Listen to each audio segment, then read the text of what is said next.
Hi, and welcome to this month's episode of Talks with the Elders. We are exploring relationships in a changing world, and how shifting ideas around things like power, identity, emotional expression, and independence are starting to reshape the way people relate to one another. As traditional relationship roles and expectations begin to change, many people are finding themselves reevaluating what partnership, connection, and emotional responsibility are actually looking like. Older models based on hierarchy, dependency, and rigid gender roles are no longer fitting comfortably for a lot of individuals. And yet there's still some uncertainty around what balanced and healthy relationships are actually looking like. You have are we rejecting traditional roles and values, or are we exploring things that how are relationships going to be evolving? So that's pretty much what we're going to be talking about in this conversation. And joining me today is Heather Cypel, who specializes in helping capable, self-aware women break long-standing relationship patterns that traditional healing and therapeutic approaches have not fully resolved. Heather's work focuses on the deeper layers beneath emotional awareness, helping women shift the underlying patterns that influence who they attract, how they show up in relationships, and their ability to hold boundaries and needs without self-betrayal. Heather's approach centers on addressing root level dynamics so that patterns stop repeating simply rather than simply being understood intellectually. So she helps you actually move your stuff. Today, we'll be exploring how relationships are changing, what many people are struggling with inside those changes, and what healthier, more balanced partnership may begin to look like as we move forward inside this conversation of the rising feminine. Heather, a huge, huge welcome, and thank you so much for joining me for this conversation. I'm very excited to be chatting to you. Thank you so much for having me today. This is exactly the types of conversations I love to be in. Yes, yes, and I mean, you and I have chatted previously, and your wealth of knowledge around understanding the deeper aspects of relationship and how women fit into that, the stuff that they carry from their past relationships. I couldn't have had a better person on to chat to me today. So thank you for bringing your wisdom. Um, Absolutely. so let's hop into our first talking point, and let's chat about how traditional relationship roles were structured and what about those traditional roles is changing. Absolutely. So I also have a degree in history. So when I look back, I've studied a lot about, especially, we think back, we think like European history and whatnot. And, recently it's been a big show that's come on is Bridgerton. It kind of gives us a modern little twist on some of the more, traditional roles back then. And, I felt that it was like really intriguing to me, especially this last season, if anybody's watched it, how those traditional roles were structured via almost like estate law, if you will, right? Mm, And mhm. there was so much, playing into the dynamics of what the laws actually governed. And in the state that I live in, it is just downright shocking how those laws are very similar to all the way back then. It's so hard to get a divorce in this state.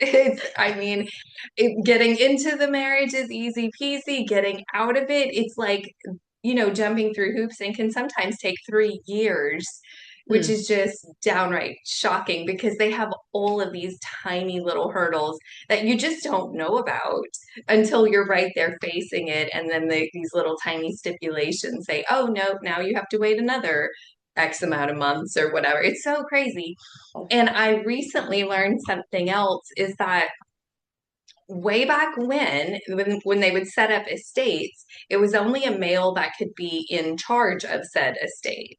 And Mm. so like if a woman was born into a family and then she married into, it was literally like chattel. It was literally like this is under the estate of the parents, now it's under the estate of the husband. And I don't think most women realize that it's not all that different these days. Even though we Yeah. don't know this, even though the law, we think, oh, well, we can get a divorce if we want. Certainly we can, it's true. But the back end process really still places women in this hierarchical state. And it can be quite infuriating if you're taking an emotional stance on it. And Mm, there's ways that, you can empower yourself from the inside, of course, which is what I teach. I mean, trying to fight a major system that says that our role or our place is underneath some other estate. And we don't even think of that, like as single, competent women in the world running our own businesses or lives, we wouldn't ever have thought that that was actually still the case. But on the back mm, end, when you get deeper into it, it really is. And so I always look at the tangible and the energetic to really begin to unravel and see what's happening here so that we can truly come into that state of agency inside of ourselves. Because when you don't realize or you're ignoring certain pieces that's there and just saying, no, I am strong, or I am on top of this, or, I am the leader of my space. And then you don't actually have all of the tangible pieces or energetics in place, it does actually pull against you, right? We see a lot of women who, whether they're in relationship or not, are still having to effort so very much to handle their lives currently. And mm, so we look at these, say, for example, in the 50s, you had these more traditional roles, these more traditional relationships taking place. The man went to work, the woman took care of the house and the children, right? And but the thing is that back then, one income could literally take care of an entire household with like 7 children, right? hey. Like nowadays, you have two people working and they're like 2 kids. That's like expensive, right? And so, not just gender roles have been shifting, but the economics around running your own life and a family and a household have shifted drastically as Mm, well. And no matter what we say in the course of this, call today, I just want to disclaim that I am so grateful that we have come so far that I never had the paradigm of dressing in a semi-formal and doing my makeup to go and vacuum the living room floor. Like I'm just like that was actually taught back like in the 30s and 40s. They had magazines that would teach women this is what you do to be a good wife. And we have yes. come so very far. Now, I do believe we still have quite a ways to go. What do you think? Absolutely, yes. And I mean, I've seen some of those old magazine articles, and parts of my insides curl over, and they're like, "No, why would you want to do it that way? That's awful." And I mean, women can have their own bank accounts now. They can have their own homes. They can go into the workforce. They can vote. Um, and these are things from the suffragettes did all of that work for us. But as you say, there's still such a far way to go. And unfortunately, we have things popping up like the manosphere that's saying, we've got to take away the vote from the woman, and they're incompetent. And I'm like, no, we're not. we're actually pretty functional human beings. Like we're actually pretty on par with a lot of stuff. So yeah, I would definitely agree that there's still a way to go. Kind of the basic freedoms are there for you to step into being a human being that's there seen alongside the rest of humanity. We're not submitting down underneath men. We're starting to step up and say, hey, we're all humans coexisting at the same time. View us in that way. And there's still a lot of that kind of old school hierarchy mindset. I mean, the state that I'm in, as someone who is currently going through a divorce process, I've got to wait 12 months before I can get a divorce. I've got to live separately. And I'm like, why does it take so long? Like, why is Yeah, it such a there's long a lot of process? there are a lot of states that are like that, and it's getting complicated because sometimes financially the two people cannot live apart. Yeah. And like they're both paying into this mortgage still because that's under both of their names, both of their credits. Mm, And it's like, okay, well, what do? The the system does actually make it complicated to get a divorce. Yeah. I know, like, the people that know me well, I think they thought that I was like in some way cold or against marriage whenever I would tell people, like, think a lot about this. This isn't just an emotional decision. This is Yes. creating a business between the two of you. This is an actual partnership. And Yeah. emotions are lovely, but it Mm, doesn't actually have to have a marriage license go with it. I do think that a lot of people think that it's the next step. It's what mm. you do to prove to the world that your relationship is valid, or to Yeah. prove to the other person that you're truly committed, right? You've signed on the dotted line. But the fact of Yes. the matter is that people shift, they grow, they change, or they start to learn themselves, and just by that, you can have, parting of ways. And when people start getting emotionally connected and the pain in their own system starts coming up, it starts activating the relationship and causing challenges. And then you have the state to deal with, right? It's like salt in a wound, really. Yes. So there are actually much better options, but I'm not against marriage, unbeknownst to what anyone in my family might think. I'm just like, make wise decisions, know the laws before you decide, before you sign on something that is agreeing to be underneath these laws.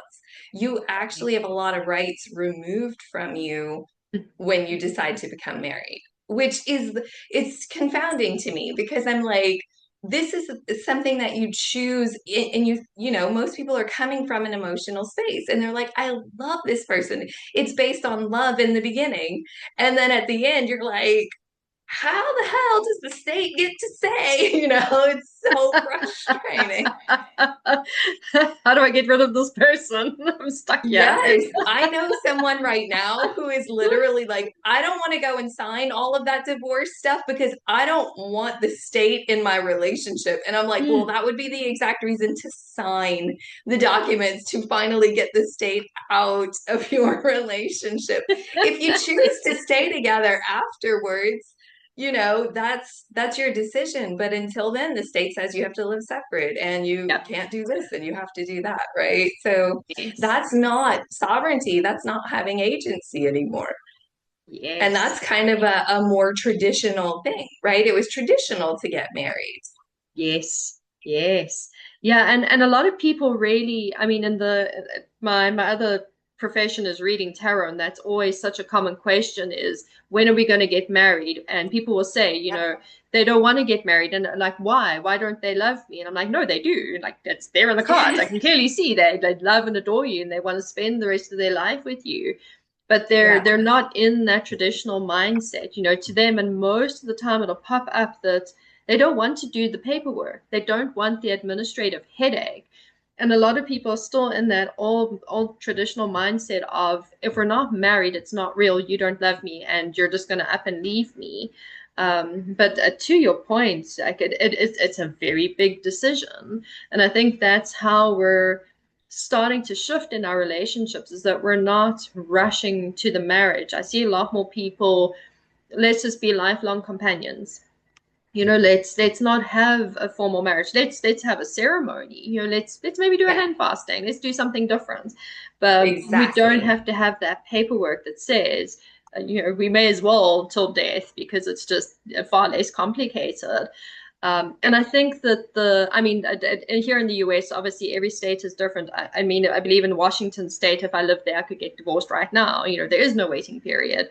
Yeah. Nevada is one of the easiest states to get married and divorced. So, like, Nice. every state is different. And around the globe as well, like, there's differences. In my home country, South Yeah. Africa, it's a very easy process. It's a couple of months and it's done. So everywhere in the world, it's so unique, but there's no everybody looks at how do I get married, not how do I get divorced, because like we don't want to think about that. We don't want to think about the potential end, but it's Exactly. serious consideration, and that is where if we're talking about progressing and where things need to change still, state law. State laws are one of the things that need to change that give us back that sovereignty where it's, I really don't want to be with this person anymore. Can I leave them? The state's like, no, no, you Yeah. can't. Not for the next 12 months. And if you understood the back end of the process, it would make more sense as to why they do that. They try to retain these estate structures in the back end. And it's logical, but the fact of the matter is that we existentially are shifting so much. And I know that, for, a good couple decades now, everybody's been talking about like the fast shifts and expansions and growth and change. But I don't think that a lot of people realize the consequence of that, right? Is that when you have fast growth and when you have structural shifts, it creates an instability, right? If you look back into the 50s, everything was so rigid, but there was this Mm, foundation that was so solid. And people had this sense of security and safety in a mm, way that we, as I was born in 1980, I didn't grow up having, because existentially at that point in time things were already starting to shift and the foundations were starting to move apart a little bit, and it is for us to create that foundation inside of ourselves, but our society doesn't know how to teach us how to do that yet. We're having to learn this individually here and there, and it's one of the things that I teach in my energy school, but it's rare to find information like this.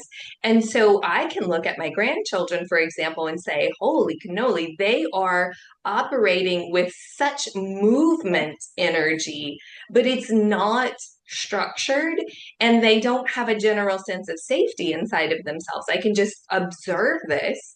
And so there was merit, there was like pros and cons for the yeah. rigid energy, and there's pros and cons for the very flexible fluid energy.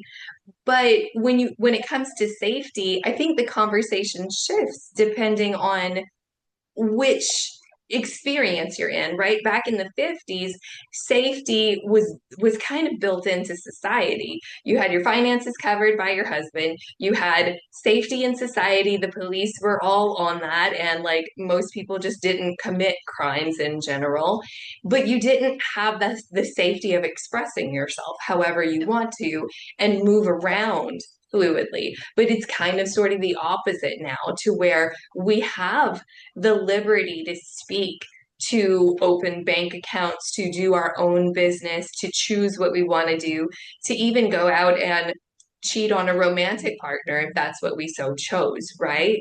And there's like that openness, but at the same time, there's a lot of, if you want to be safe, you have to be internally structured, Mm. right? Because there's a lot more liability that can occur there. And if you don't have that agency inside of your own system to make wise decisions, then you're subject to whatever could occur with all of that dang movement. Yeah, absolutely. And I think that's if we're having a look at at that next talking point there, why those old relationship models don't feel sustainable anymore. And I think you're speaking really well to that safety element of like how it felt safe then and for its reasons, and what it looks like now. So having a look at those old models, um, from a sustainability perspective, why don't they feel sustainable anymore? What do you feel has shifted there? I mean, I think one of the things in a huge way has been the economic factor. Whereas, I call them the powers that used to be, but the powers that be, back in the 50s created an economy where one man could support a whole household with tons of kids, and potentially even send them to college. I mean, it was a completely open space. Well, whenever females started like pulling apart and saying, I want my own space, the same powers that be chose to implement into the economy an allowance for, oh, now this person is working, we don't want them to have a whole lot of money, so let's make the housing go up, the cost of the food go up. And so now it's essentially like two people have to work in order to run a household for two people, right? And it was almost in some way like a punishment, Mm. right? Because it was a misogyny. It was like, oh, you want to work here? Things are more expensive. It was it was really unfortunate and therefore destabilized the whole of the space, right? Then it creates money problems between the two partners, right? So Yes. back say in the 50s, the money problems that might come up might be like if the person, the husband was an alcoholic or a gambler, Mm. or if he decided what to spend every penny on and it was overly controlled, right? But now the fights are about what do we spend this money on and where the hell are we going to get more money to afford all of our needs being met, right? It causes a lot more friction in the dynamic of a relationship. And then for single people supporting themselves, it's like, oh, geez, like it's like a, what do you call it, hamster on a wheel, unless you have become very successful and created that stability for yourself. But then there's that challenge of bringing in a romantic partner into a space where you have such independence, right? There's codependence is like a gigantic umbrella conversation filled with so many details.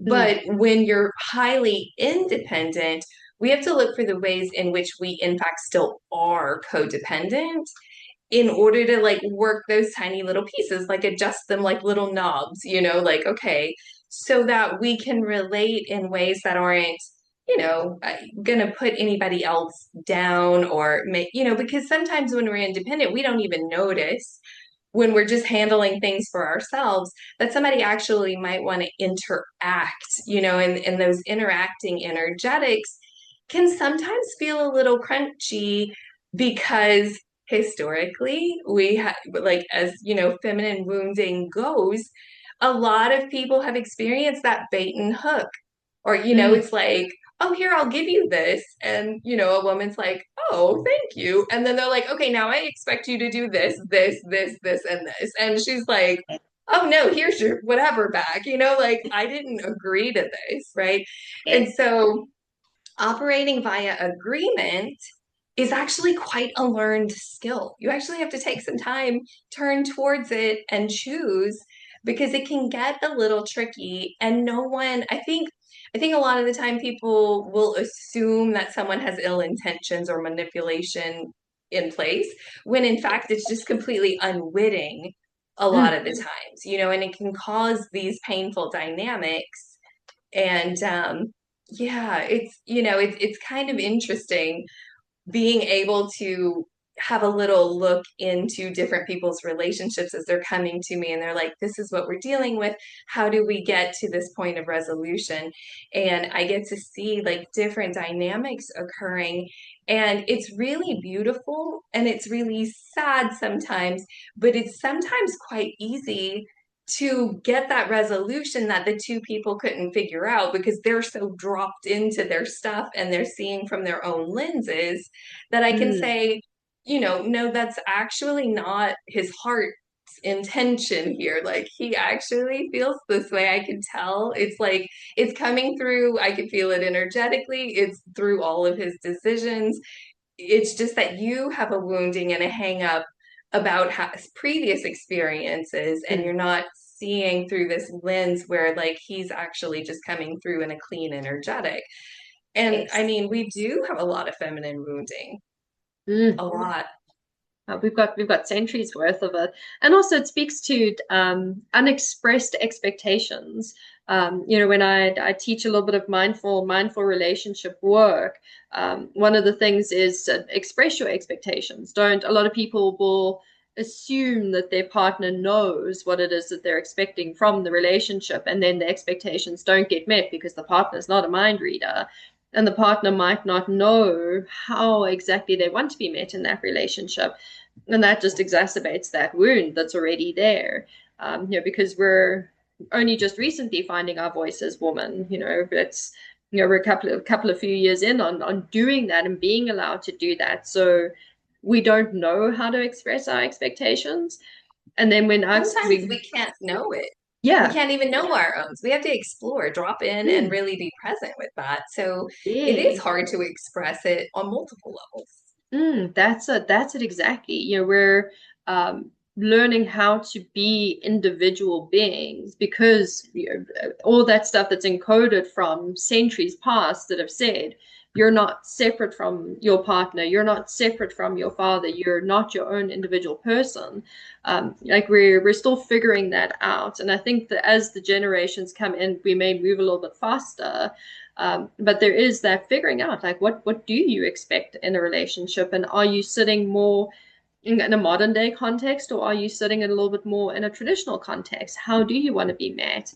Um, and with the impact of independence and self-awareness, what would you say that what that impact would look like in modern relationships? Yeah, oh, that's a good question. I mean, it can look so many different ways. Pardon me.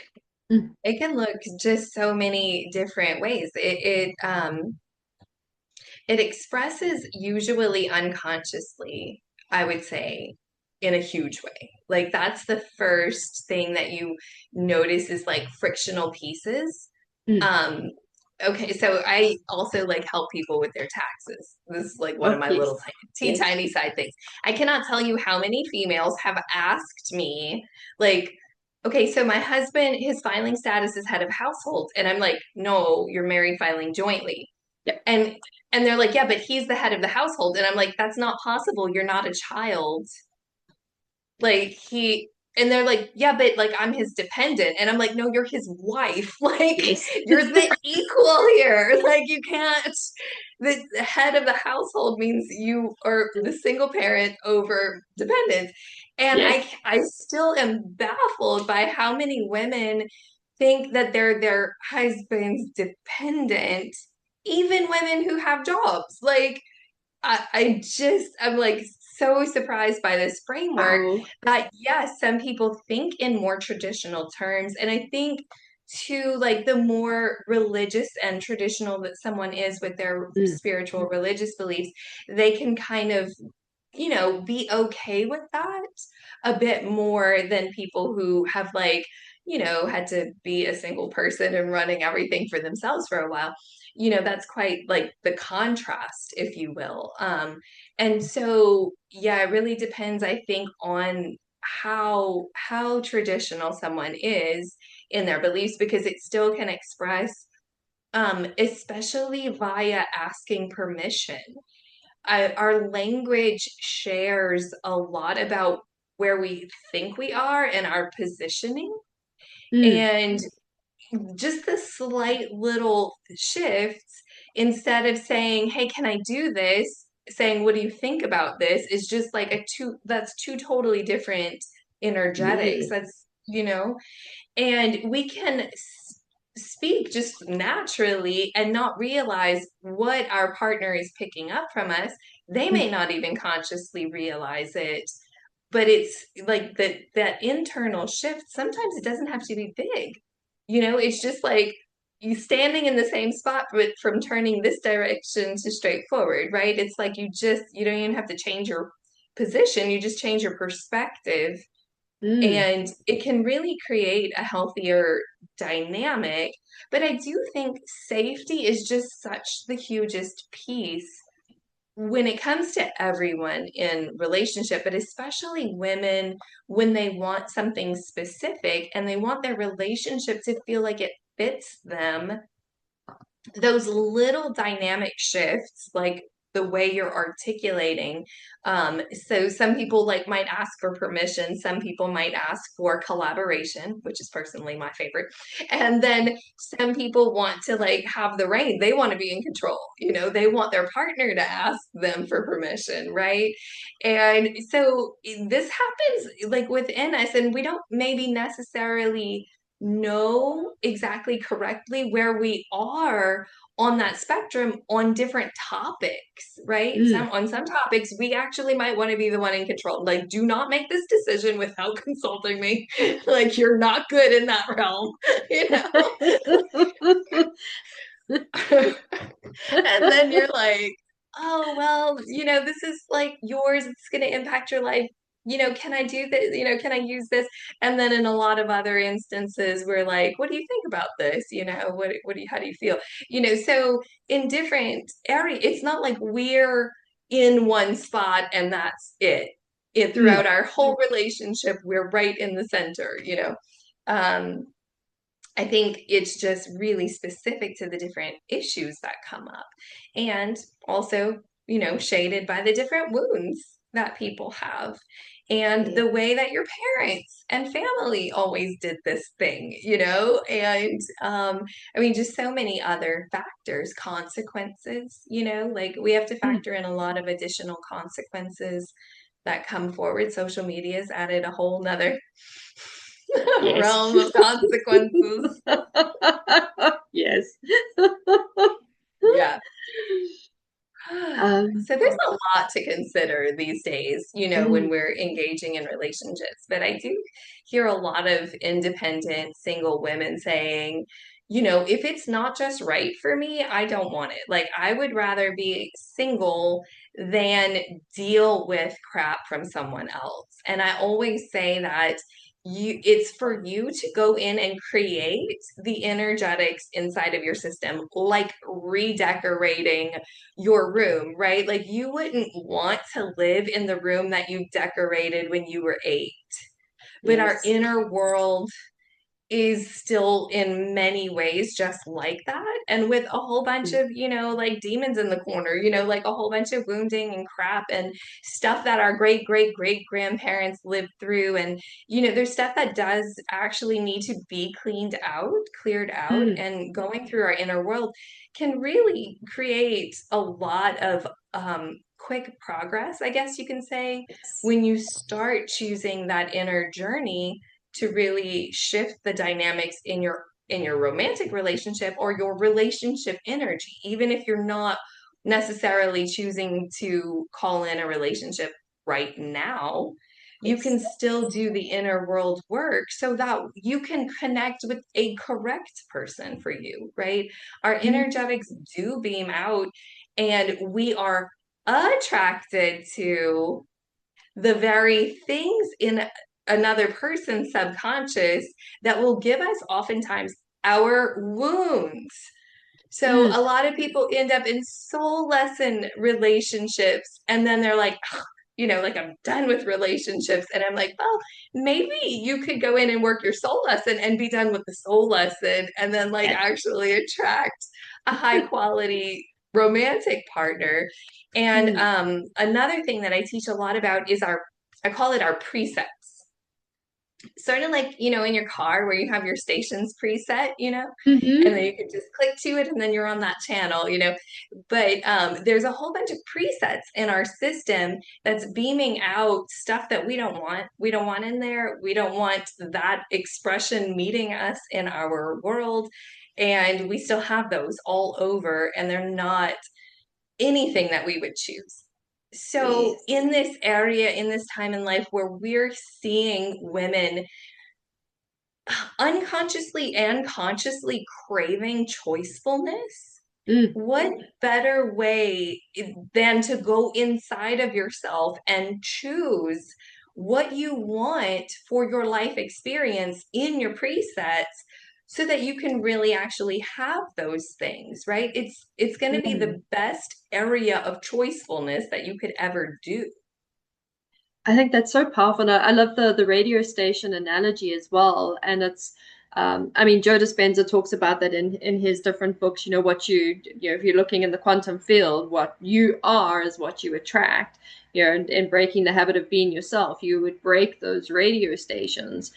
And I think that a lot of people go into a relationship and they're like, oh, I want this, but they don't realize in that energetic body, like you say, you're sitting with all of these other aspects and what's going on the inside. Your environment is going to respond to you and say, you're wanting this, but your inside is actually saying you want that.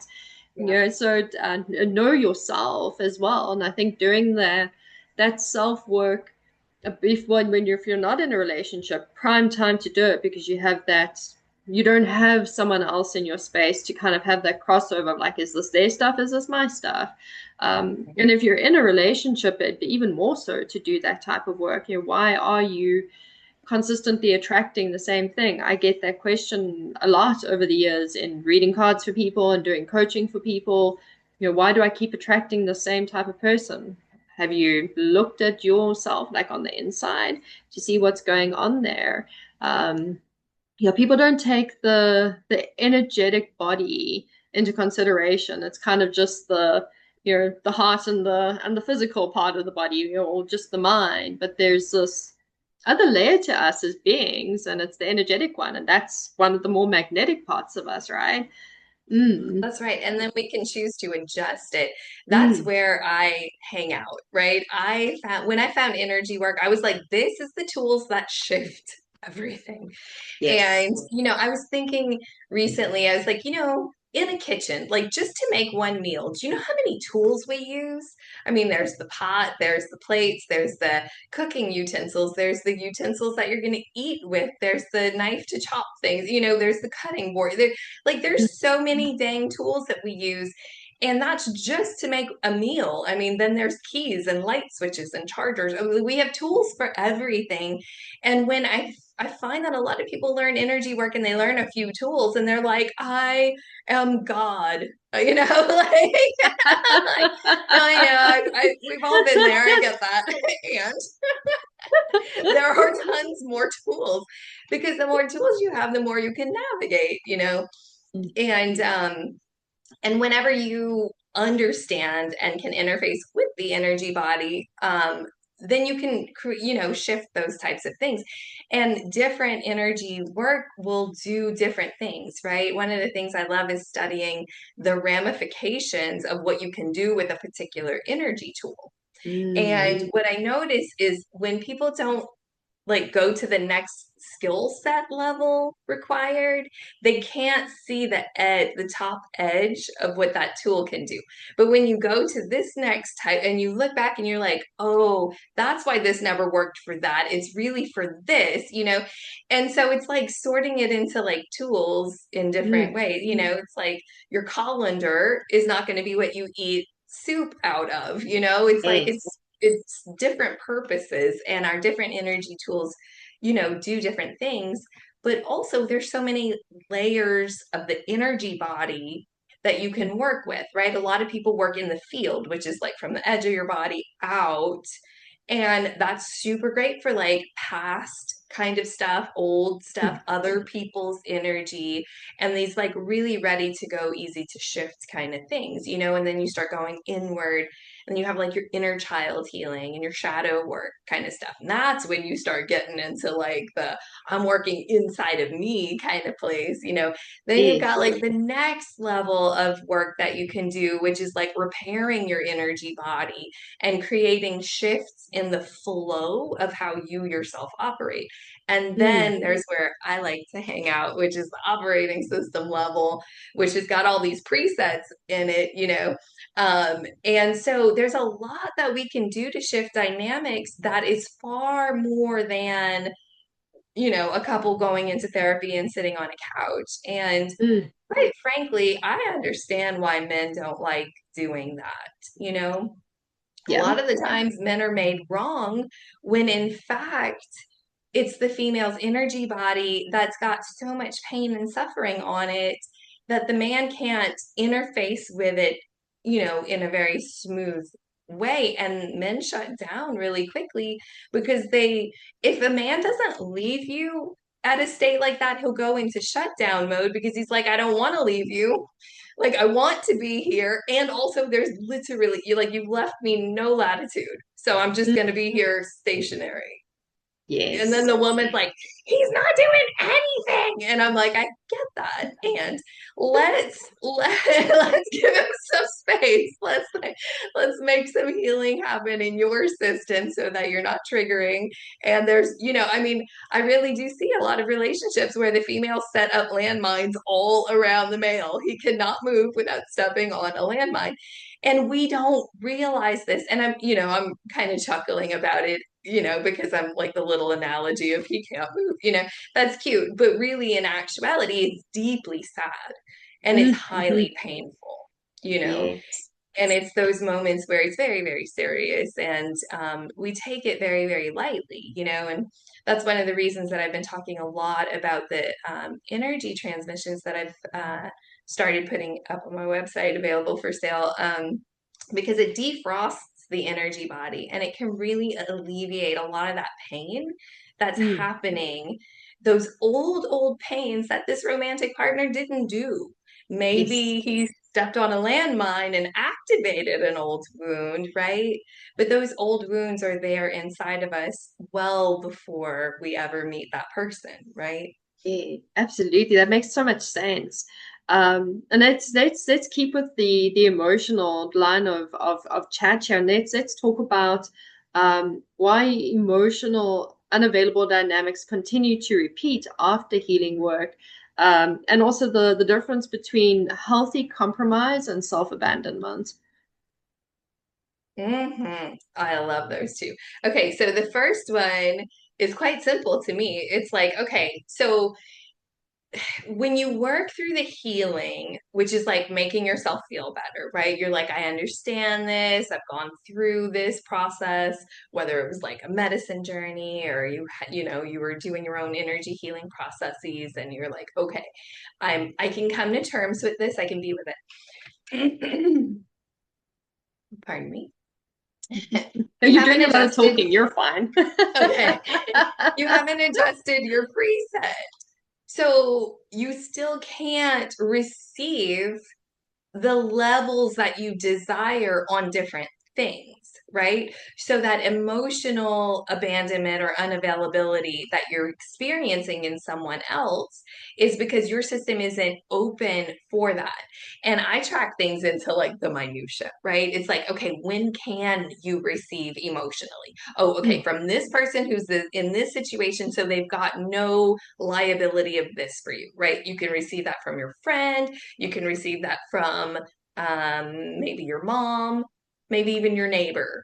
But if it's a romantic partner or a father, right, like one of these dependency parts, then a lot of times we have these like big collective programs of like, from the men you receive money, from the women you receive emotional support, right? mm. So it's like this big collective program that we are working to break, over time certainly. But you can go in and adjust those presets in your system and say, no, actually, like that's not okay with me. I can make my own damn money. I want the emotional support from the man. Yes. Like, yeah, It's changing the radio stations. Yeah. yes, definitely. Yeah, crafting something different that really fits you comfortably. And it really does take a bit of time. I mean, I think, as far as I know, I'm the only person that has a high, like a deep level container specifically for relationship energy. Like I've heard a lot of different like coaching containers and maybe some like entry level energetics involved in it. But this is like, no, let's dive in and go straight to those presets. Let's look at what all's going on in your system. Here's the worksheets. Like, okay, here, here's my pieces. Here's the energetics to go and like remove, shift those presets to what I want them to be, and no, and track those incremental results too. It's like, and two, I've had a lot of people tell me, well, Heather, energetics and relationships, that's like a big ask for somebody, that they want both energy work and relationship improvement. And I'm like, what? Do you You're know one how and the many deep same. level healers can't figure this shit out? And they're like, I can handle my life. I can handle everything else. I can do great energy work. Why the hell is my relationship not where I want it to be? Like, I think Yes. there's a lot of people out there who are like, you can help me shift this. Let's do it. And I suppose it's in a way it's giving us that as women it's a form of finding sovereignty for the self. Like you're choosing your presets. You're going in and Yes. doing the programming. You're going into the self and saying, I'm going to dictate. what I want on the inside here. What radio stations do I want? Which ones do I want to get rid of? So there, it's one of the layers of finding sovereignty for the self. Like we can open our own bank accounts, we can own our own homes, and have our own businesses, and now we can program ourselves. Like Yes, life's looking up for us. definitely. Yeah. Like people like you are helping us with that, which is like yes, and it's. I mean, for me, I mean, I've worked in the realm of energetics plenty, and I teach what healthy relationships look like from a mindfulness perspective. But until I'd met you, I'd never had the conversation of what about the energetic side of who you are and how you've programmed yourself, because we do choose who we are, whether it's consciously or unconsciously, and that you have that authority to adjust that. You have the authority to change that. If who you're attracting you don't like, change it. Yeah, Change it to a different station. Mm, exactly. Yeah, yes. for sure. And what it does, I'm noticing, is it creates that stability and that solid foundation. It doesn't have to be like it was in the 50s where it was like rigid, but it can be inside of us what we choose so it feels comfortable. And it can create that stability for our family. Like I notice sometimes when I walk into the space with my grandchildren, depending on what's going on, the whole energetic stabilizes, and it's because I worked some huge pieces around those foundational safety concepts, right? That are like, I'm not moving. I'm not, no matter what happens, I know where I am. I know where I'm standing. I know what I will do. It's just solid in my system. And when they can feel that, it's like, their system is like, oh, okay, I'm safe. Now I can be a little ass, running around playing and knocking things over, which of course is what my grandchildren do. So, Yes. yeah. Let's chat about how boundaries and emotional responsibility are changing relationship dynamics.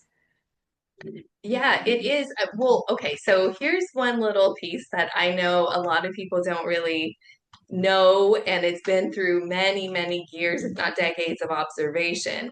I say 80% of how a relationship goes is dependent upon what is happening in the female's energy body.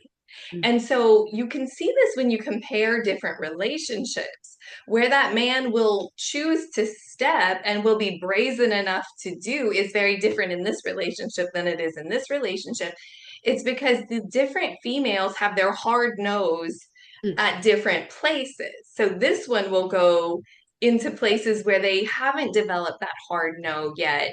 And it could still be abusive, although I do have to say, every human has wounding.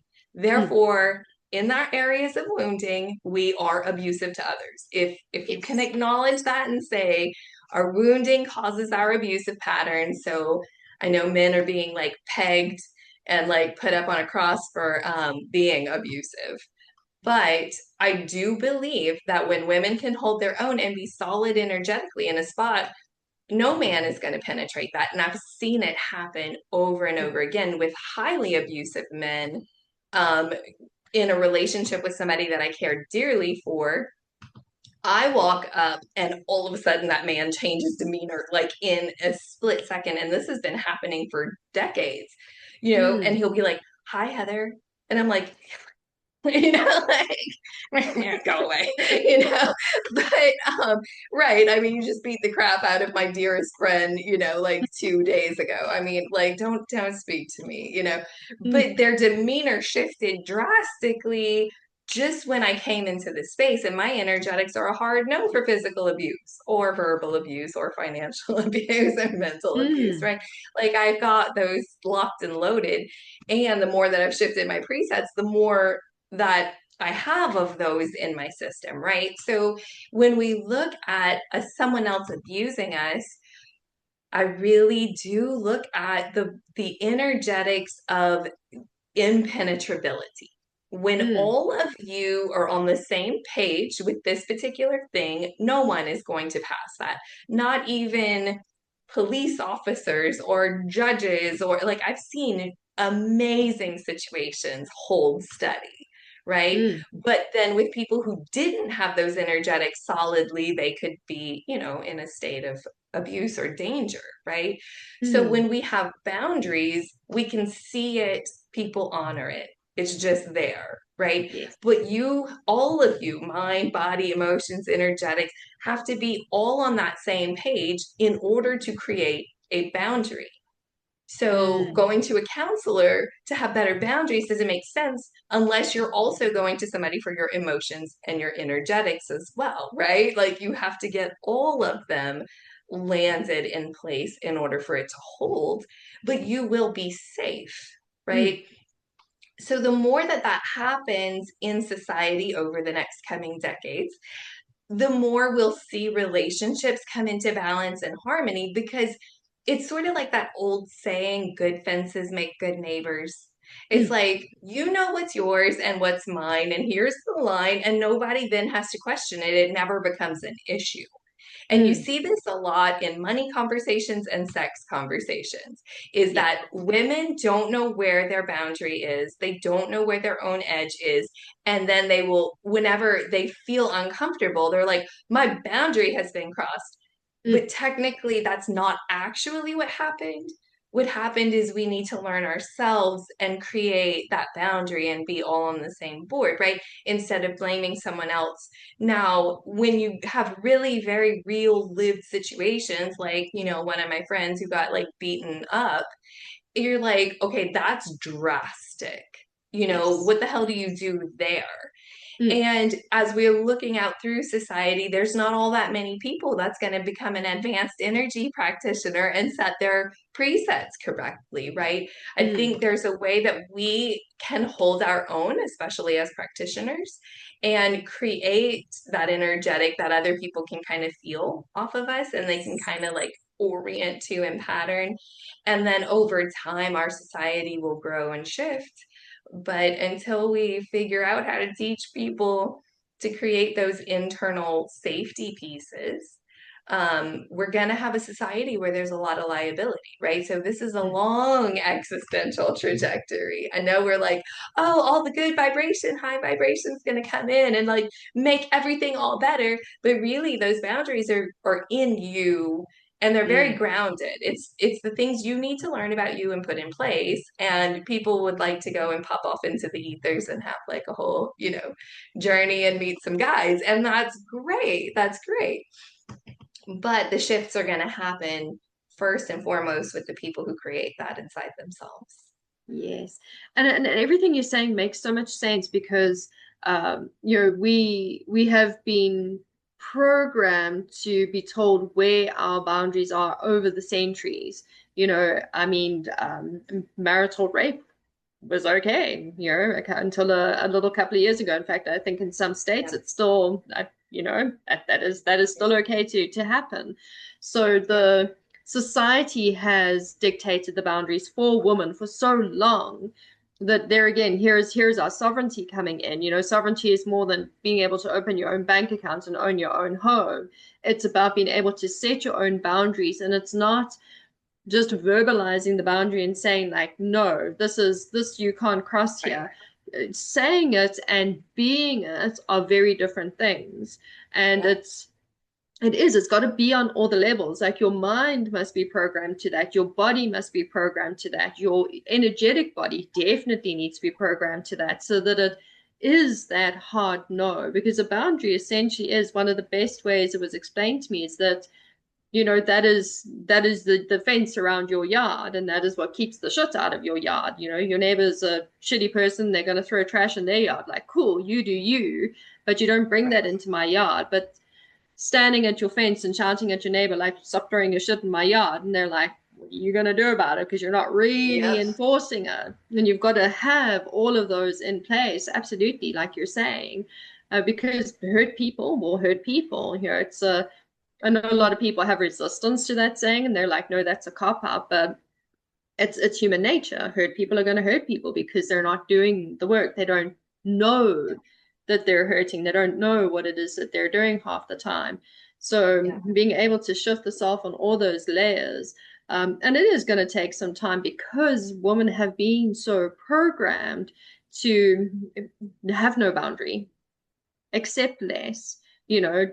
you've got to say yes. You can't say no. Yeah. You've got to run the household and run the kids and carry the mental load. When you get upset about it and you take it to your partner and you're like, I'm unhappy, and they're like, well, what do you mean you're unhappy? And I'm like, well, I'm doing everything. Well, where are the boundaries first in the first place? Now you're trying to set the boundaries by just speaking them. And like you said earlier, counseling's not going to help with that because counseling is just here or just getting into a little bit of the emotions. It's like, well, how do you feel about that? I want to murder my husband. That's how I feel about it. And your husband's like, I don't know why she wants to murder me. I don't understand. Like, what is the problem? And it's setting those solid boundaries across all those different layers. I think that is phenomenal wisdom that you put across there. And it's that understanding that we haven't been allowed to have those boundaries. If we go back into, in certain societies and cultures, they are very matriarchal, and women do have those boundaries. I wouldn't mess with one of those women. I would not take one of them on. Like she will stab you with a knife without thinking twice. Like this. Like they're very firm in their boundaries. In Western culture, because it's been patriarchal since pretty much the Roman Empire, that's thousands and thousands of years of conditioning, and women are now, we don't want to live this way because it doesn't feel really nice. And also because, Yeah. and like you said earlier, and I think that that's really important to go back to, that a relationship dynamic is more based on a woman's energetic body than a man's energetic body, because traditionally, thousands of years ago, the entire society was matriarchal. We did run off of the ultimate creator, which is woman. Man actually follows woman's lead. I probably just pissed off a lot of people by saying that, but I'm okay with it. I have my boundaries in place, okay, and they're on all the levels. But like Yeah. that's how we have functioned as society for pre-Roman Empire. Was cultures followed the woman's lead. Matrilineal, matriarchal, matrifocal, they all follow the woman's lead on what do you Yeah. think, because you are the ultimate creator. And that's ingrained in us, in women. That part of us is still there, but it's so suppressed by the centuries of patriarchy saying you can't have boundaries, you can't have sovereignty, you can't say no to your husband, you have to let him be the leader. And if you look at modern households, when men say, I'm the head of the household, I'm the leader, I'm in charge, but then they come to you and they're like, how do I do this? Have you seen my wallet? Have you seen my keys? Have you seen my, and it's like, who is actually in charge here? The good old saying, behind every successful man is a woman. Um, I heard a woman once say, I wouldn't let him lead me across the street. yes, exactly. Leader of what? What are we Right. leading here? Like, come on. The money. Yeah. Basically the money. Yeah. So it's like we have our old way of like actual humanness of how we know to be, and then we've got this Yeah, patriarchal layering that's just confabulated everything. Really, they it's just true. I mean, the way that I teach it is like, a battery has a positive and a negative side. And it creates a mm, circuit inside. The positive charge is electrical energy, it's the masculine energy. The negative charge is the magnetic energy, that's the feminine energy. And mm, it only works when they're connected, right? So a light switch does the same thing. When you turn the light switch off, it breaks the circuit. Now you have no power going through it. And mm. when you put the light switch on, it closes that circuit so the masculine and the feminine can come together and then you have power. So there's not really anyone ahead of or behind in a healthy connection, right? It's that you work in tandem, you're operating in harmony. And that's why I like the word collaboration as opposed to anything else, because I don't think anyone, I mean, there are some people in this world who are followers for sure, but I don't Yes. think there's a lot of people that really want the concept of like, oh, someone's ahead of me or above me or my decision maker. Like, I feel as though we all really want to be able to weigh in. And Yes. that's what happens when you can collaborate. It's like, here's my say, here's my piece, and then we'll figure out together what makes the most sense for this going forward so that everybody's on board, right? Like, no, the decision doesn't move forward unless there are two yeses. This is unanimous, right? Like, you don't force an experience. And I think a lot of people have not been trained that way Mm. at all in relationship. In fact, a lot of people, I'm seeing it in the younger generation, they don't have conversations and make agreements. To me, I'm like I'm an agreement based relational human. I don't buy templates and like just assume and like go with the flow. But that's Mm. the reason why so many people get emotional outbursts about it, is because like they're going along with a template that does not fit them correctly, you know? Yes, yes. And I mean that's tapping into the next talking point of what a balanced partnership actually looks like. And I think your analogy with, you know, the positive and negative on a battery, the collaboration, you know, where it's there is no submission in a relationship whatsoever. You know, Right. you share the responsibility of knowing where the keys are, and, you know, knowing where the things are and how the things are done and the decisions that we're making. You know, be in unanimous agreement. And if there is a disagreement, you find the communication skills to talk about that. You know, where are you Yeah. coming from? Perhaps I'm not understanding your perception. We spoke about lenses and perceptions earlier, where one, and I find this with people a lot, they don't know how to shift their perception to view somebody else's. A lot of people, when I mean, I teach lenses and perceptions, I have for a while, and when I bring that topic up, people are like, what do you mean lenses and perceptions? So like, I've never thought of that before. You know, and you're viewing life through your experience, your upbringing, your culture, your background, your own set beliefs, and you're living with a whole other unique individual being, and you need to see them in that wholeness. You know, Yeah. and what are their viewpoints, what are their perceptions? You know, when we're Yeah. in the dating space, those are questions we should be asking one another. You know, not like, what's your When favorite people, color? I What is know, your like, perception on this? well, we aren't trained on what Mm, to ask. You know, I say coding, compatibility, compatibility. No, I don't know anybody personally that has trained on compatibility mm, specifically for a romantic partner. And I mean, one of the things that I see is like, the energy body archetypes is one of the things that I teach about. And, you know, astrology is clearly another one. You know, I mm, mean, what are our main processes? You know, it's like, okay, let's say for example, you go on a date and you're like trying to see whether or not this person is honest, and you're like, you know, I just can't stand liars, you know, and they would be mm, like, mm. yeah, me either. Like, I definitely have a high value of honesty. And neither person is realizing that multiple people have a different definition, a different lens of what the word honest actually means. Yes, There are yes. some systems who are like every single detail down to the you know, like it must be divulged. If you forgot to tell me something, that's not being honest. Like, you know, Mm, I mean, people have extreme definitions yes. of what honest is and what you could be like called up and put up on a string for, you know. Mm, And, you know, some people are like, I will be honest with someone unless they're a liability and they're not trustworthy with this honest data. They get whatever the hell I say to them because mm. they didn't meet my standards. And then other people will be like, well, whatever I recall about the situation is honest, right? Like, there's Yes. so many different definitions of honesty, and Mm, people are like, oh yes, I accepted that. I asked him and he's an honest person because he said so, right? There's such a thing as a track record, and yes. you know, harmony between the two people, and yeah, compatibility on many levels. So there's a Mm, lot to look for and analyze. And I think when people, like when they're looking for a romantic partner, they're like, oh my God, it's like trying to find a needle in a haystack, right? yeah. But the thing about it is, if you set your presets inside of yourself to where you want, you can actually have a whole bunch of people that fit those criteria coming into your space. And then you'll notice right off the bat oh, this person is up to my standard at this preset, and this person is at this preset. Now I want that in one person. Like, okay, now I keep looking, I keep going forward.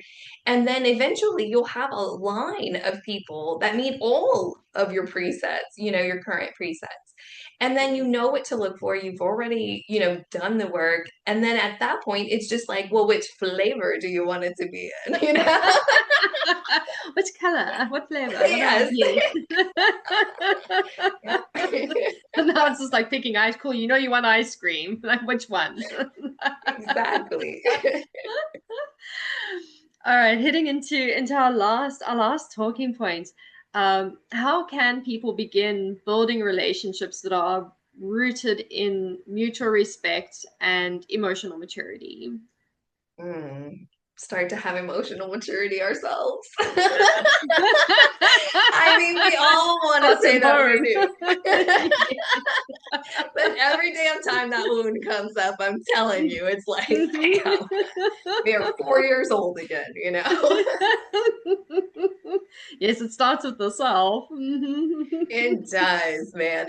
And I do think having an acknowledgement of your own limitations or edges allows for some people at least to have grace Mm, for other people's limitations and edges. And, I do think that when we require emotional connection and that collaborative support and, being loving people to one another in whatever way that feels comfortable for you, different system types will need other, different things.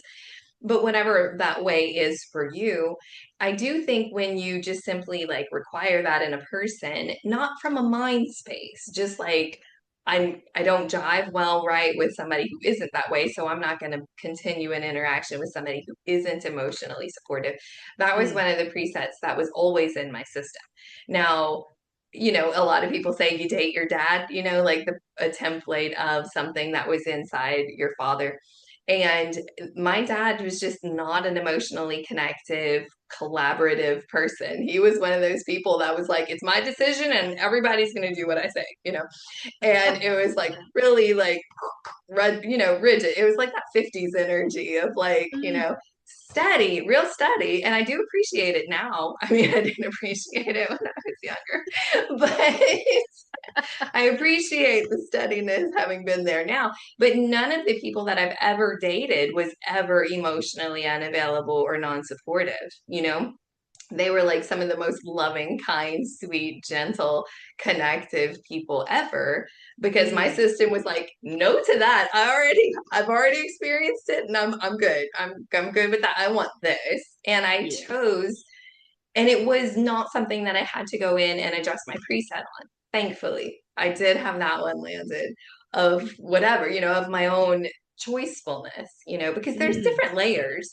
We can make a choice out of our mind and it's landed all through our system. We can make a choice that includes for our mind and emotions, and then it's landed all through our system.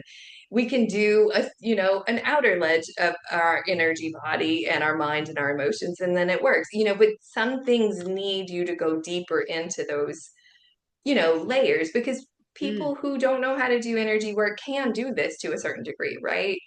yes. Um, and create those shifts. But sometimes usually we can't get past our wounds. It's where we have been wounded and then we're like, no, I have not been able to have that. So one of the things for me that was true when I was young and growing up was that we didn't have a lot of money. Mm, So the people that I would date would be emotionally supportive, respectful, caring, present with me. I mean, for anything I needed, it was collaboration, it was like harmony, but they didn't mm. have a lot of money either. Like, oh, can I have both? Yes, yes, you can. So we're gonna go work those presets. Yeah. In closing, what is some sound advice to leave with people, and also please share how one can go about working with you because clearly you're very unique within the relationship realm and the work that you do.